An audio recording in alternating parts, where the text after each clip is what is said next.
we're back. So, wanted to just dive right in. We've talked a lot about in the last two parts of the series here. We talked a lot about the observed biological tendencies in men and women. And I wanted to go the next step because identifying that by itself is not enough to really help us build what we're trying to build, which I think, unless I'm wrong here, uh, a positive, uh, generative idea of masculinity that we want to develop for our culture. That's kind of the goal. And we do have to start with biology because that's kind of the bedrock. And it creates, I think, a lot of kind of soft constraints on what we're trying to do. And it's important to recognize what they are so that we know if we're trying to change something or another, what we're going to be up against, what we're going to be able to do, and what we should probably not try to do. So if you look at this and say, okay, you've got these differences, they're across the board, they're biological, they're inherited, they're species wide, and yet so many cultures have so many different value systems. So how do we make sense of this?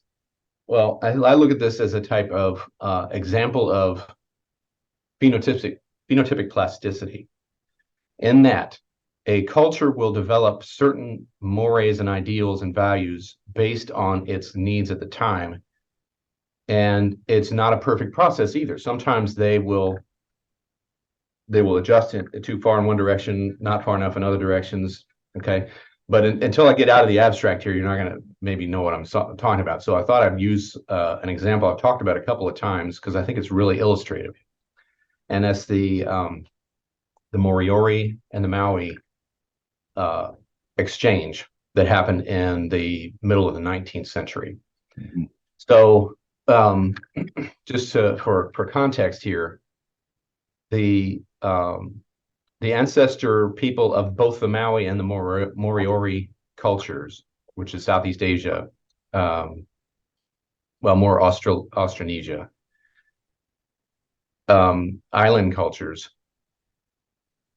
they separated, and one group colonized the Chatham Islands. And then they were isolated for several centuries. And this group of people became the Moriori tribe. Now, what happened is that they had originally been a cultivating people. But when they moved to these islands, they found they couldn't cultivate the traditional crops that the ancestral population had learned to do. So whereas the Maui, which stayed there and didn't migrate, continued their practices, the people that became the Moriori had to develop a new subsistence method, and they had to become hunter-gatherers. Now, what they found was the very warlike nature of the previous generations was devastating to them. And so they had to learn to settle conflicts without being quite so violent. And that's exactly what they did.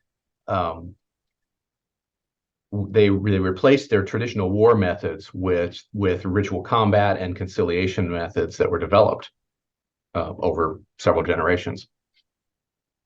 In fact, one method of population control that they used was castrating male infants sometimes. That's a pretty effective way of controlling the population. Interestingly, that they target males, I think probably because it was easier to do that than to try to make it impossible for females to reproduce. Anyway, they did have kind of a mostly egalitarian lifestyle. They didn't have a lot of like societal hierarchies and things like that.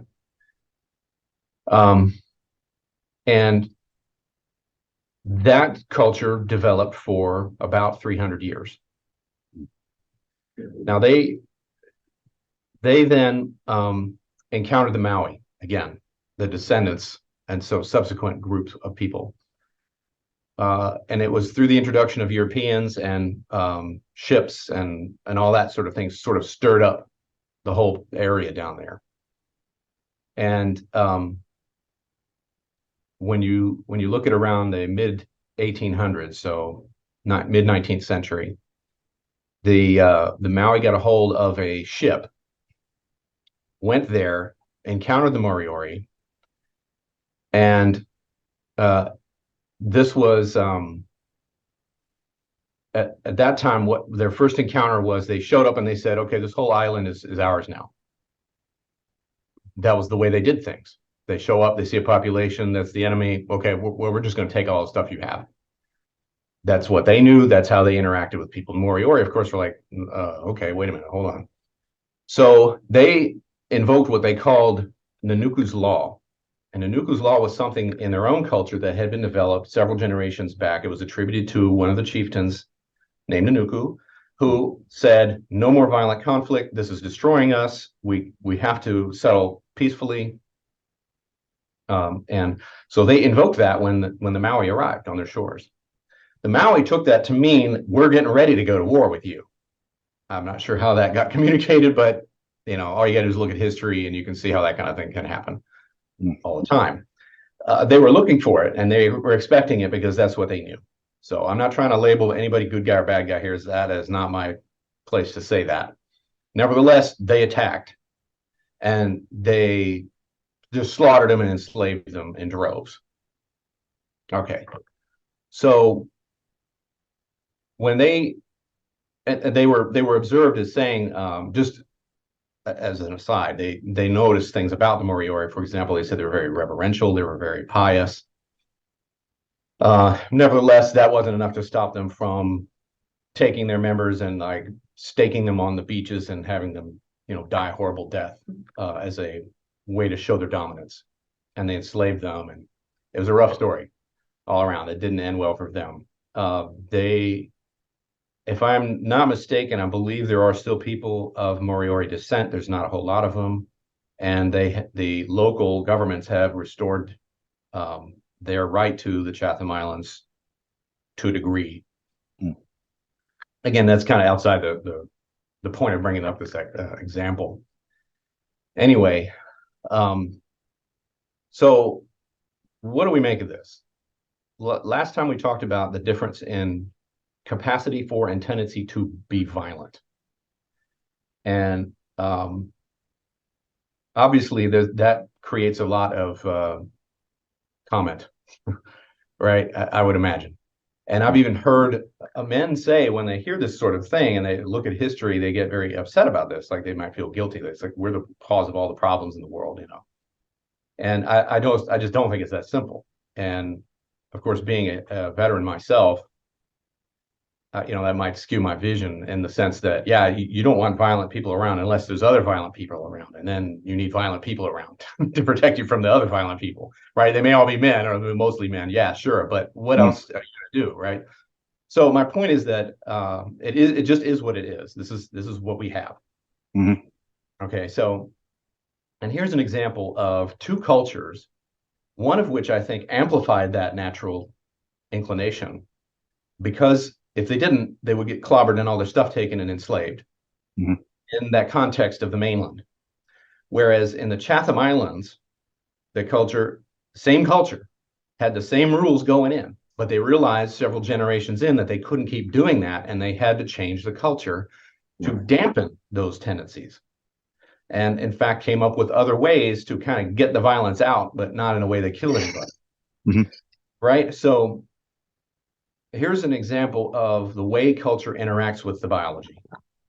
It can amplify it, it can suppress it, it can do a lot, it can make a huge difference. And I think this is maybe the reason why a lot of times people look at observed differences and always say it's always culture, because culture can have a huge influence. But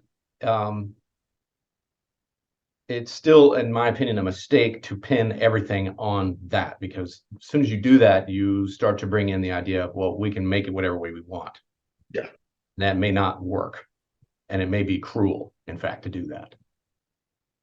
Say, thoughts so far?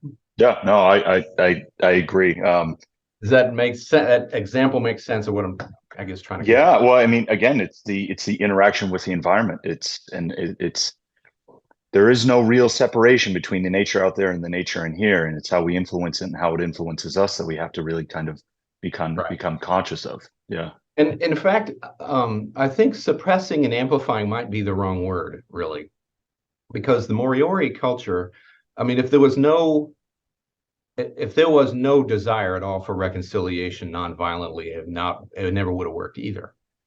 Right. So even though maybe we're talking mostly about men being the fighters and all that, they listened, right? Okay. Maybe. They Or they, listened, yeah. Or well, right? So it's not always that it's just suppressing your violent tendencies necessarily. It's, I mean, they're there, but there's a counter, maybe what I'm trying to say is there's a counterbalancing force there too that says, yeah.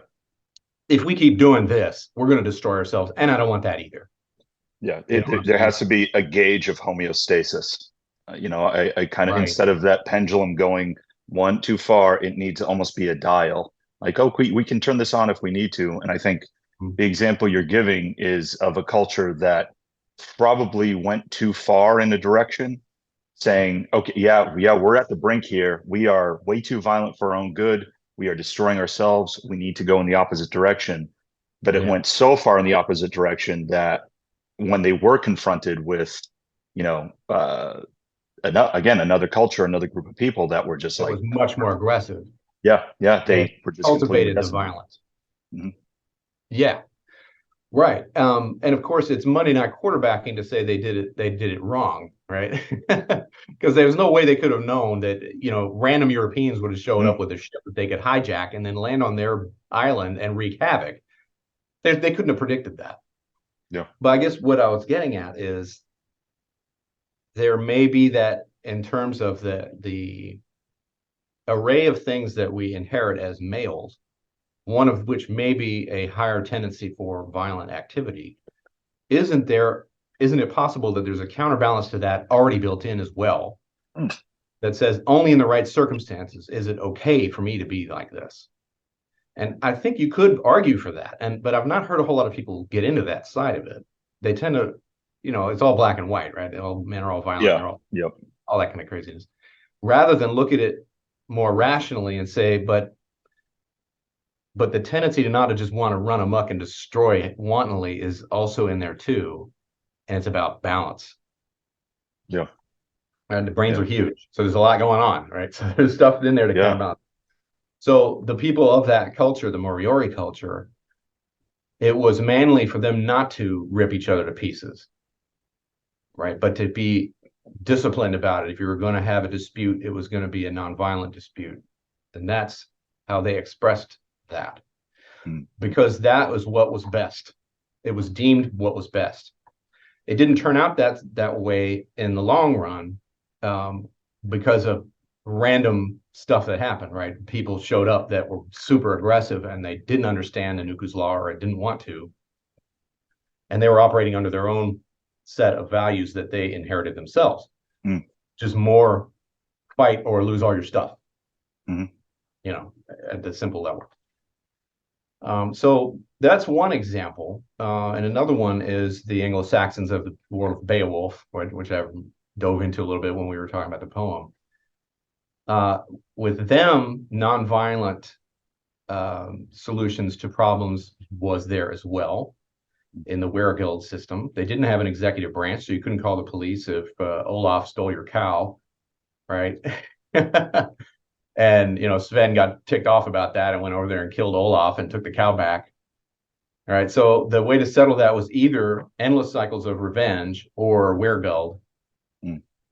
at that level, right? But it would be an oversimplification to say that was all they had. Now, we look at Beowulf and we see the exemplar. Whether or not that was actually what anybody really did, like, was there anyone as good of a king as Beowulf? Who knows? Probably not, honestly. But that doesn't matter because if you didn't, and honestly, if you didn't need that, you wouldn't have a need for expressions like this that says this is the ideal we should try to strive for. Mm. Same thing with King Arthur and the Knights of the Round Table and the code of chivalry. And that arises independently. So you've got Bushido in Japan. There's any type of culture where there's a established warrior caste, Mm. the counterbalance arises within that culture that says, okay, here's the rules by which you're supposed to behave. Mm. Right. And of course, one of them is don't take any crap from anybody. that's a that's a practical one.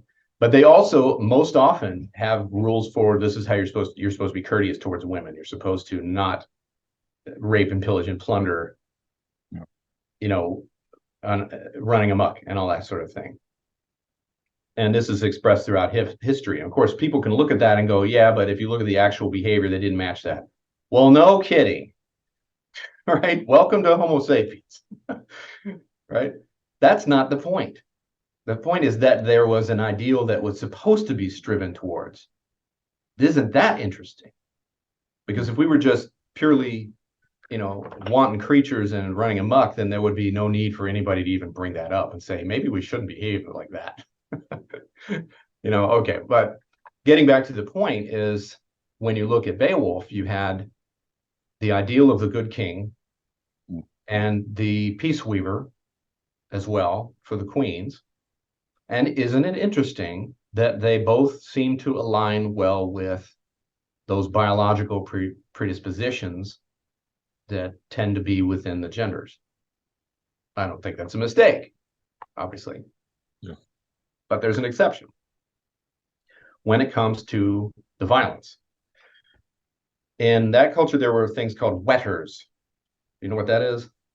No. Have you heard of that phrase? No? Okay. Wetters as in whetting of a knife or whetting of the appetites.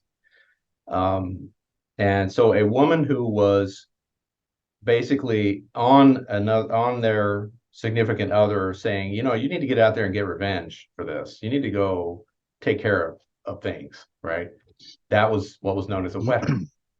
So that role had developed within that culture as well. And it was a very violent environment too. Lots of people stealing each other's cows and all that sort of thing. So you had to have a lot of violence. Well, you could argue you didn't have to have it, but it was there.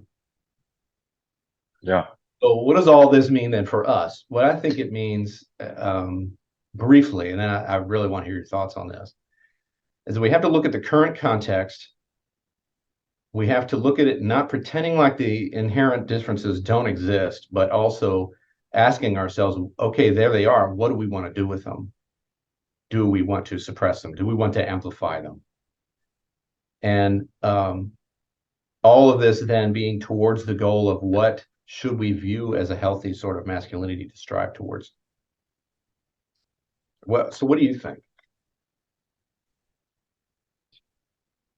Big question.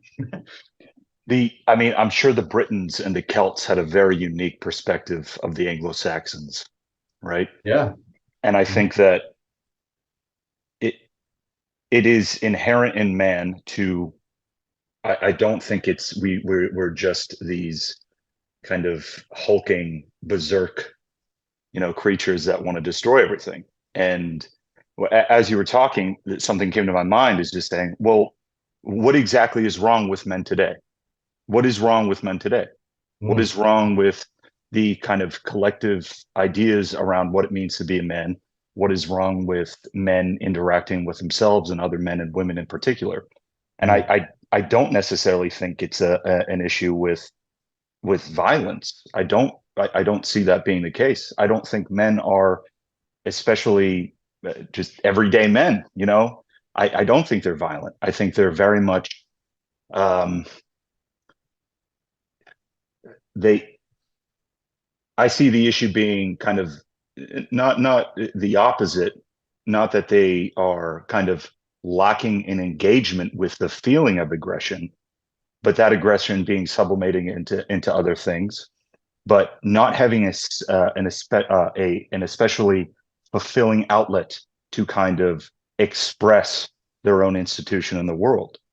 And I see it as, if you had a culture that was pretty much castrating themselves in order to kind of accommodate for the world, where they were at the time, I see my generation as very much being castrated.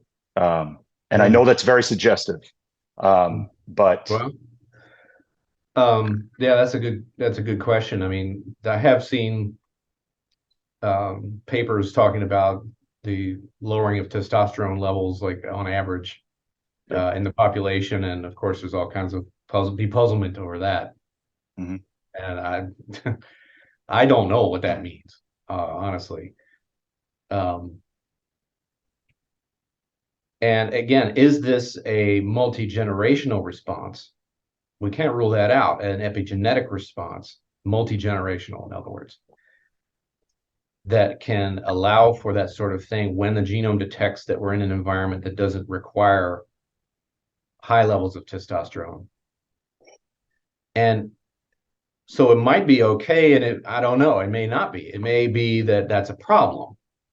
But what I'm hearing you say, though, is that there seems to be quite a significant population of men who maybe feel disenfranchised or at lost or Yeah. not sure what to do with themselves. And I mean, that in of itself is a problem. Yeah. And the solution, I don't think, is to just tell them they're all toxic and to go play with themselves, right? Yeah. The solution is also not on the other end of the extreme, which is like we were talking about last time, the guys that want to just go live like crabs in the wilderness or whatever it was that you the Yeah. example you gave me Yeah. was Hermits. nutty. Hermit, yeah, go be hermits. Hermits. I guess if that's really what you want to do, fine, but that doesn't solve the problem for everyone else. Yeah. Because in both of those situations, you're not addressing the issue, which is how are men to behave in this instance towards women? How are you supposed to be? Right? Maybe that's the real question that Mhm. young men are asking in particular. Yeah, I think a lot of them are. I mean, I know just from experience with the kind of men's groups, my friends that I've kind of spoken to, but a lot of it is this kind of I know I shared with you a little bit Bernheim's original idea of kind of information transduction and suggestion being a massive part of kind of the hypnotic therapeutic process. Mm, And Ernest Rossi and David Cheek wrote a book called Mind Body Therapy. Phenomenal book. I highly recommend it to anybody who's interested in hypnosis, but also the kind of power of ideas and the power of collective ideas. And those collective ideas not necessarily being coming from one individual, but it's like, well, once it's spoken somewhere, somebody else is hearing it and then bringing it into the body. And I think for men, you know, our current the tissue of what it means to be a man today is holding a lot of the kind of collective psyche. And I think there is a substantial amount of influence of that. Um, mm, I don't think it's any wonder that men are now in a current situation where they feel as though they need to do something. They need to get out. They need to find a solution. And I think that's what a lot of this is. Men are mm, turning towards internet gurus to find a solution. Men are turning towards past equally as fundamentalist and dogmatic, you know, religions and ideologies in order to find some guidance. But I think mm. instinctually what they're looking for is community and companionship and Yeah. a path, you know, a path to go down. And I think that is going to continue to happen the way it is until we kind of just look at the facts of reality and put our feet on the ground. I mean, I think you gave a great example, Dr. Goodwin, which was you had these two cultures and they were coming at it in very different ways. And it's not a right or wrong. It is the Mhm. reality of the situation. And we have to come to terms with the reality of our situation, which is Mm. it's not that we need to ignore emotions and ignore the affect, the valency, the value, the instincts, this, that, and the other. It is we have to realize what those are being used for and by who and Yeah. how they're being funneled into maybe not the most constructive and generative ways of being, you know, future, you know, and um, So if you look at, let me just jump back to the violence thing, because I think there's a whole lot going on in that in terms of culture, yeah. because it's so potentially explosive and dangerous, Hmm. right? So if there is what we're really talking about is instincts and how they interface with culture and in the individual, Yeah. right? So If there is a higher valence in terms of energy or a lower cutoff point at which violent energy can come forth within us, subjectively speaking. And of course, some cultures they would say, "Well, go out and do a raid, right? Go kill somebody, right?" But we can't do that. We're not in a society that is, that's really okay with that. So then, what do we do with this instinctive energy? And what I think I'm hearing you saying is that it gets channeled into a whole lot of stuff that doesn't necessarily create anything. It Mhm. doesn't protect anybody. It doesn't do anything constructive. It winds up being channeled into things like video games or pornography or internet gurus or neo-Nazism and all of this kind of craziness. Fundamentalists, right? Well, Yep. let's go back to the days where men are the head of the household and they tell everybody what to do and all that kind of stuff. Right? There's a lot of that out there, and that's not what we're talking about Go. because I don't think any of those are the answer. No, no, I don't get that you do either. no. There has to be a third way, right? There So has to be then, well, what I was going to say is when it comes to violent tendencies, say, I definitely would not consider myself to be very violent at all. I've never been in a fight.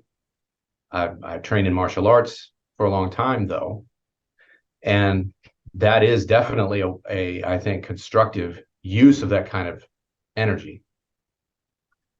Now, the only time I have ever entertained violent thoughts would be just worst case scenarios of like, well, what if somebody threatened to harm your grandchild or your child, someone vulnerable? How far would you go to defend them? And I don't know because I've never been there, but the affect that arises with those sort of thought experiments is pretty strong, right? I don't know if you've ever seen the show The Last of Us. oh Have yeah. you seen that show? Oh, I played the video game back in Okay, like 2012. right. So Joel is definitely a example of fatherly defensive energy running amok, right? You could argue that it's for the best, but I mean, it's there, right? And it's no doubt it's a very affectively charged. I think it's why the TV show is so popular right now, and that video game is popular. I've never played the video game, but the show is very good. But that's the kind of thing I think that grabs a hold of that affect. That is not. I don't believe that that's taught or culturally bestowed. I think it's already there, and certain environmental conditions will trigger that kind of intensity. Okay, so that's kind of going down a side rabbit hole, really. But the point I'm wanting to kind of get back to is the affect and the instincts are there, and if we don't know what to do with them, then we may end up having to take draconian methods the way the Moriori did because they didn't have any. That was to save their whole society from being wiped out, presumably, right? That's the lore that they handed down across the generations, and they did survive. They almost got destroyed by the Maui, of course, but that wasn't part of the equation until later. We're in a culture right now that's changing constantly, and so the affects and the instincts that we're all born with, and the cultural legacy and the cultural inertia that we brought forward, which for our history in America contains quite a bit of misogyny and sexism and racism and all that kind of stuff that we're trying to get past, is brought forward into the now, and it leaves. I think what we're seeing now in your generation is okay. Well, we've tried to deal with those things as best as we can do, and now what? What should we do? Do we keep going back to that and saying let's keep hammering on that issue, or are there other things we need to be looking at and nobody seems to know? So again, the question boils down to let's just start at ground zero and say, okay, what do we need? What are we looking for here? What are we trying to build? What does a good man do? What does a complete man do? It may be, and I there's a lot in the pipeline about men reverting back to. I personally, I don't think the issue is with racism. I don't think the issue is with a lack of equity and equality. I don't think the issue is with a lack of egalitarianism. I think it's we run the risk of castrating our own men to the extent that we will end up like a culture that will just get wiped out, or a group of people that will just get wiped out, that won't be able to defend itself. And I think that a lot of men, there's this hilarious episode of It's Always Sunny in Philadelphia. It's like one of the first couple of seasons. And Mac decides to, one of the characters, Mac, he decides to go to this anti-abortion rally and side with that group of women.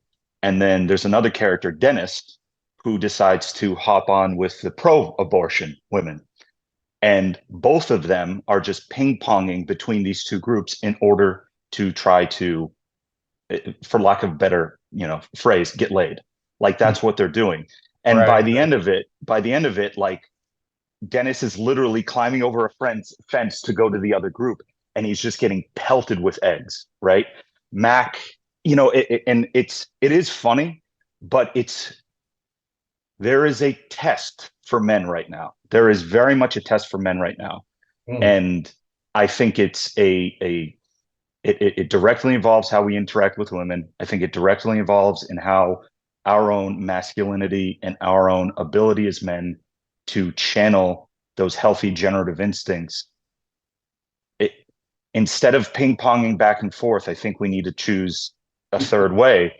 And it has to come from a place of, I don't want to say hubristic egoism, but confidence within oneself, a defining of oneself in the environment.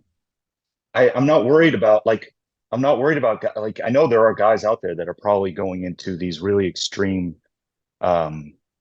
modes of kind of online troll communities that are also pseudo involved with kind of these archaic ideas that are reflective of times past, But I think the majority of men just want to be happy, and they want to feel fulfilled in life, and they don't give a shit about the political extremes, really. Yeah. But I think women are putting men in a very precarious situation. I think the culture is reinforcing certain beliefs around what it means to be a man. I think certain men are adapting to that in a way that is, again, they're unconscious of it, but it's equally as detrimental to themselves as it is to women, meaning that they will just kind of agree with everything instead of saying no, I know I'm going off. I'm all over the place right now. I know I told you behind the scenes last week. I was recently in a situation where I was in a clinic, and the saving grace of the clinic was literally interacting with these patients who are at the tail end of what you could call their psychiatric journey. Major MDD, major depressive disorder, drug resistant, so on and so forth, right? Yeah. The saving grace of that role that I was in was just being able to sit in front of these people every day and interact with them, because they needed help. They needed something. Yeah.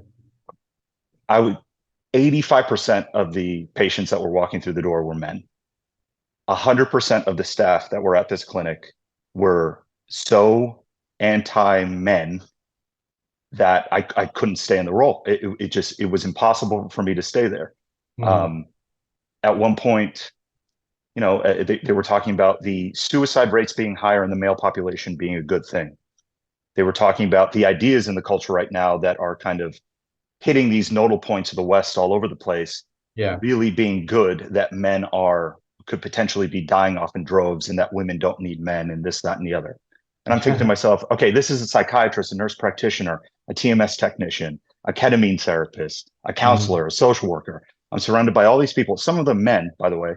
Yeah. Saying this stuff, and I'm like, what?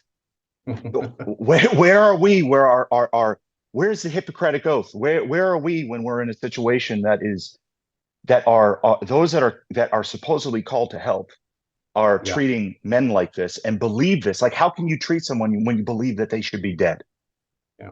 And So yeah, I think you're hitting on the issue that is spurring a lot of this conversation, which is there's men, there's testosterone, there's all these mm, instincts that kind of go along with it. It has this long biological history, et cetera. And what do we do with it? yeah, And if and now, in my opinion, right, if we don't nurture it, if we don't yeah, develop it in a positive manner, we're going to have serious problems that are worse than what we've got now. And yeah, that's yeah, you have to see throughout history, right? Um, if you have just bands of men roaming around, they can wreak havoc. mhm, Right. So again, it's back to that violence thing, right? I keep hitting that, but because that's the powder keg, and what we're needing is more mentoring. We need more involved fathering. We need that kind of thing to help young boys and young men, guide them towards what a good, healthy, constructive, integrated masculinity is, that does not involve saying, I'm bad, I'm the cause of all the problems, blah, blah, blah, right? That's yeah, not healthy at all. And I think, I don't know what the exact percentage is, but willing to bet that most women don't want men to feel like that. They don't want to just beat them down, right? Maybe there's a few loud examples out there, and of course, there's always going to be that, yeah, right? But when you get women in a rational state of mind, or just a generally intelligent population and not the extremists, mm, right? Then you're going to get, no, we don't want that any more than men want women to behave yeah, crazily, right? And we also don't want, let's just stick them in the kitchen, all right? None of that's crap either. That's Neither of those is good, mm, you know.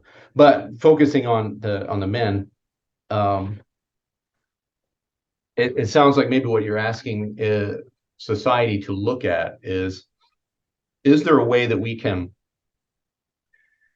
gather people together in a constructive manner, avoids the extremisms, and says, what's the way forward now to help our young men figure out what their destiny should be? yeah, And I don't think the answer is going to be, well, everybody should just do whatever they feel like they should do. Or just look within and you'll find all the answers. I think that's a dead end, because that in itself is actually an answer, number one. So you're not avoiding the problem by saying that. I mhm, think that's part of the desire to say that. It's like, well, I don't really want to tell anybody what to do, so I'm going to say, do whatever you want, right? But what if what I want to do is rape and murder?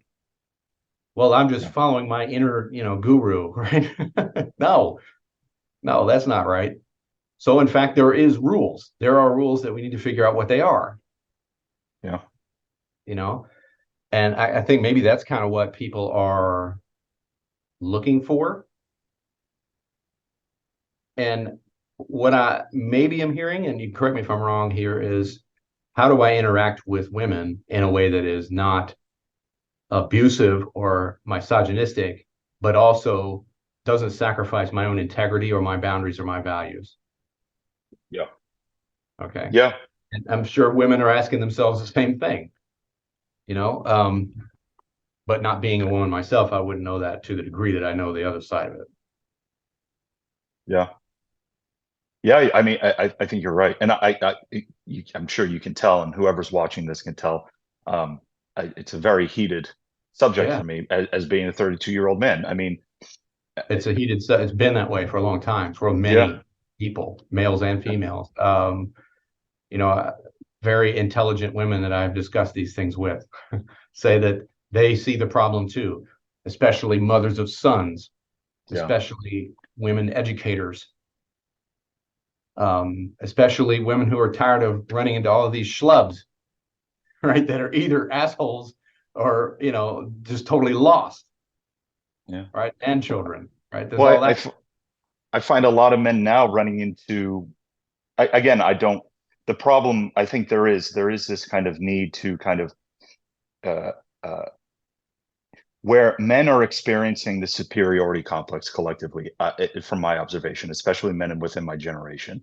Mm, They're turning towards these gurus that are hyper misogynistic, are kind of the just caricatures of masculinity, right? mm, A good friend of mine did a video on a couple of gurus that he he noticed, and he followed when he was younger, and so on and so forth. It just terrible is a terrible example of what, a generative, life affirming masculinity would be.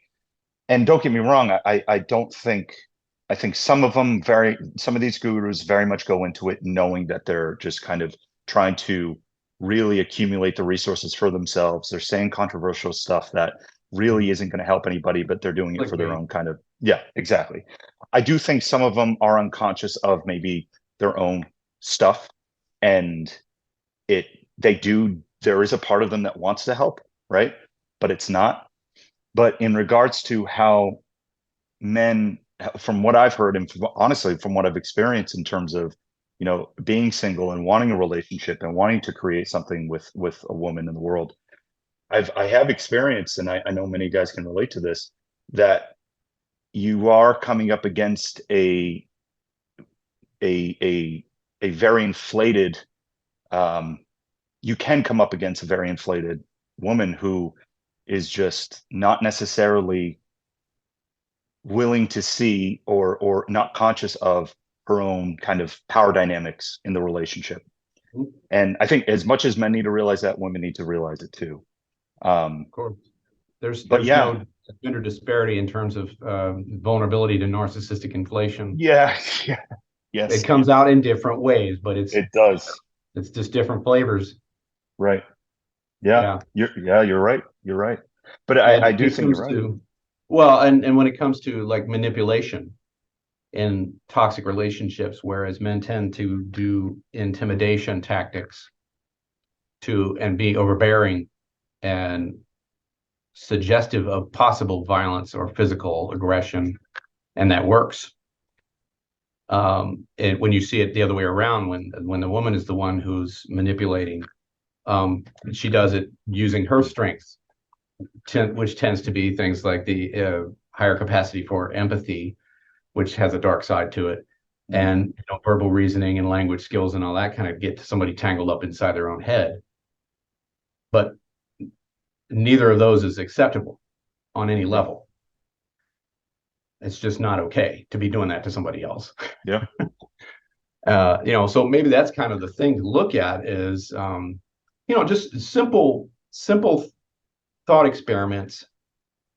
And some of this stuff winds up in this discourse that you're talking about, that's sort of floating around the blogosphere of, like, women will say that most men don't understand being in a parking lot alone and how that can be intimidating and scary and all that.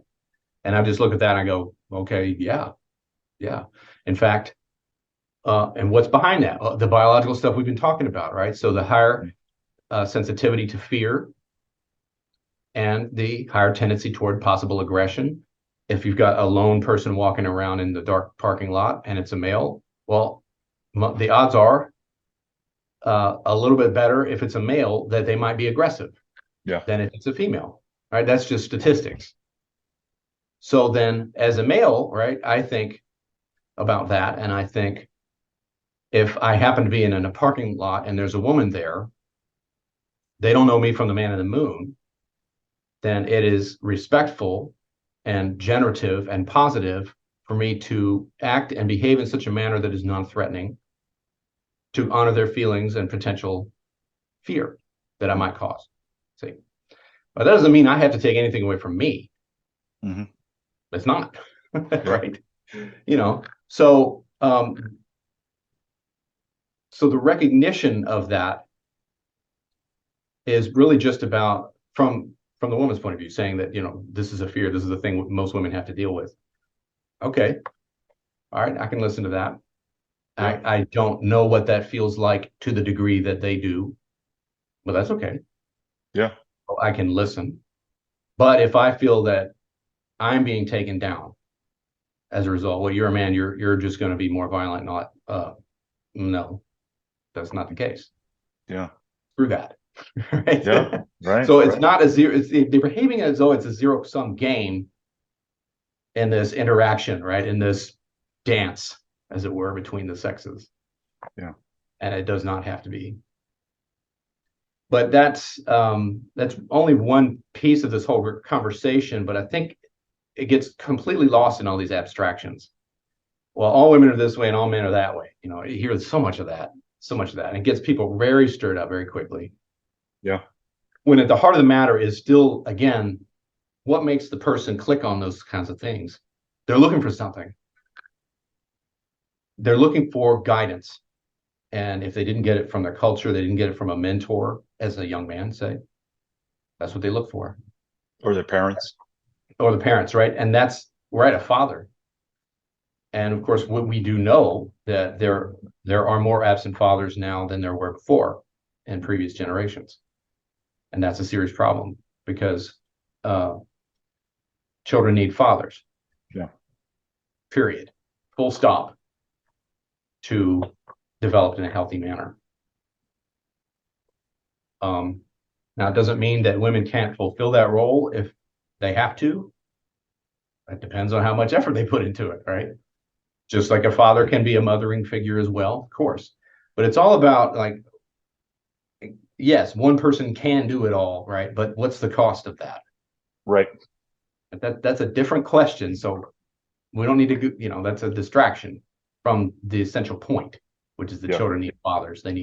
And young men need mentors and ideals and all that. And of course, women do too.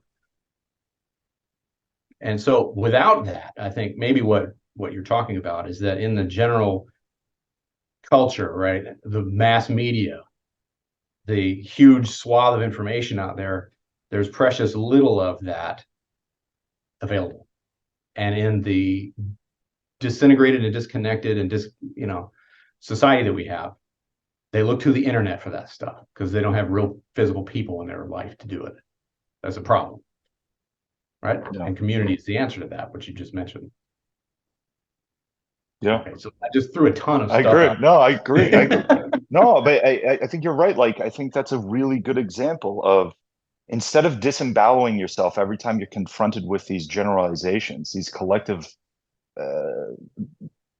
platitudes, right? Like, yeah. and that's the thing. And I've had to learn this as much as men that I've spoken to, which is, no, you don't have to kind of just say I'm wrong in order to function. And it's okay to have healthy boundaries. And it's okay to say to yourself, instead of cutting my belly open every time somebody says something mean to me or whatever it is, no, I'm going to put on my plate of armor and I'm going to go out into the world and I'm going to do something.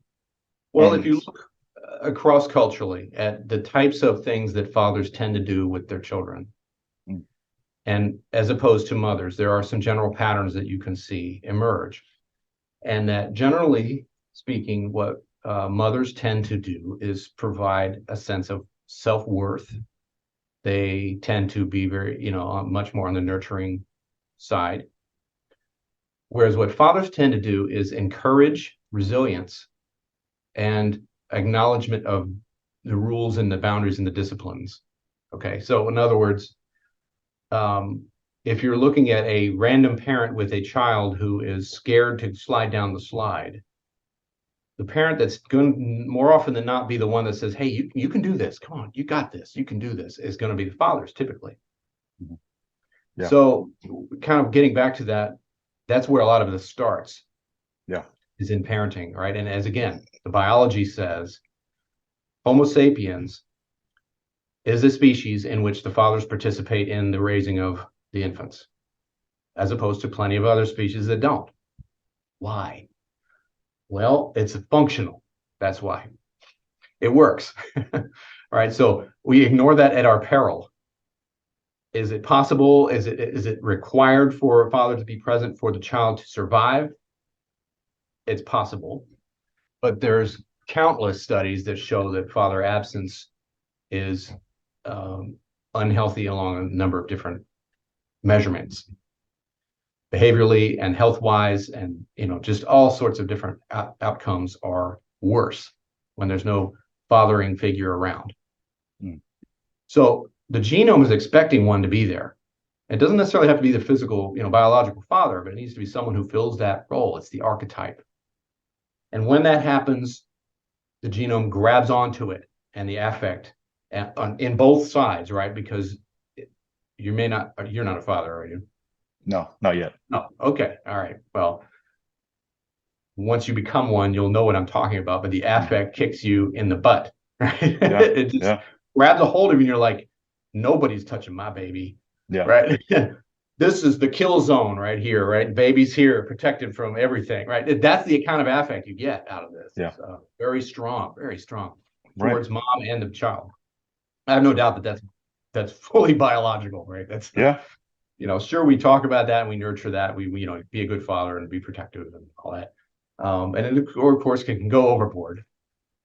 And you can hold on too tightly and all that sort of stuff. But the affect is there because that's the role that biology is encouraging us to fill. Yeah. And I think it goes both ways in terms of the children are looking for that father figure out there, and also as we develop and get older as men, we will find those people that we want to mentor, and we'll have a strong kind of affective feeling about that too. And you can connect that to hunter-gatherer hunting bands, which tended to be men that were in a mixed group of ages, and the older ones were the ones that could, especially in the case of hunting large game that was very difficult to take down with pointed sticks, but that's what our ancestors did for hundreds of thousands of years.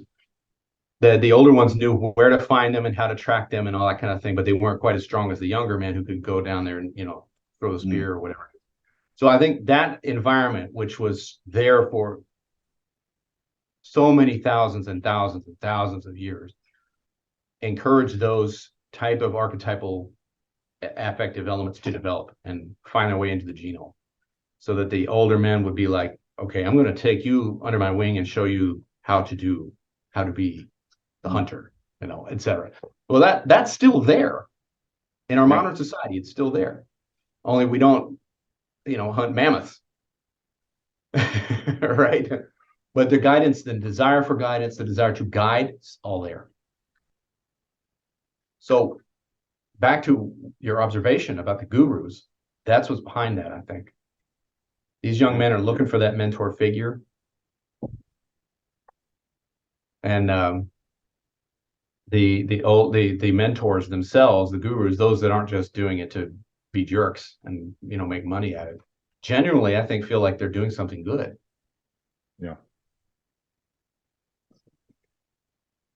Yeah. I think men need to kind of come together and say, we have to move forward. We have to move onward. We can't do what we've done, and we can't rely on the talking heads to provide us with any semblance of real guidance at this point. Right. And I think that's it's grassroots. It starts with kind of the people in your life, and a message to all the men out there and anybody for that matter watching this. As you were talking, man, I'm serious when I say this. It reminded me of like Qui-Gon Jinn, right? Like it was like, because that was the whole point of his character, was that the duel of the fates was, if Anakin had a father figure and somebody that could help him funnel his instincts, right? Yeah. There would have been balanced, right? There Right. would have been Lucas something. really nailed it. Yeah, Lucas really He nailed did. that. He did. I don't know if he meant to or not, but the Qui-Gon character is the positive masculine role, father figure, or whatever it is that Anakin didn't have. And Anakin is kind of a stand-in for many, many men. Mm-hmm. And the tragedy of what happens when that is taken away from them, they find someone else to take over who's not got their best Manipulating them. minds, right? And manipulative, and just very toxic, right? Well, Galactic Emperor, you don't get much more toxic than that. Well, again, it becomes the healthy instincts, the healthy potential of the man or men becomes a tool for those that want control, destruction, and power. And how did he do it? Through his love for Padme. Women. Yeah. Right. I mean, that's what it's all about, reproduction. Yep. That's where all this crap comes from, Yeah. So if if a big part of what men can put their heads together and just contribute to society is the development of resilience, of encouragement, of you can go down the slide, right? However that manifests later in life as bigger hurdles and do all those sorts of things. Then maybe that's kind of what we need to be focusing on and not whatever the hell it is these people are talking about these days, which doesn't seem to be very useful and focuses an awful lot on here's why women are the cause of all our problems. Boo hoo. Right. Yeah. Sorry, dude. Nope, not buying it. Yeah. Own up to the test. It's Time to because that's what toughen it it is. up, right? That's his resilience It's a building. test. Yeah. This is all a test. Mm-hmm. It's If you all a look test. again at the rites of passage. Now, I remember reading it was more than a few years ago. It was talking about how men traditionally have to go through a rite of passage in order to earn the right to be an adult male, whereas women just sort of blossom into womanhood, and that's baloney. Both, nobody gets a free pass, right? The women have to go through their own rites of passage, but they're not the same ones, right? They're different.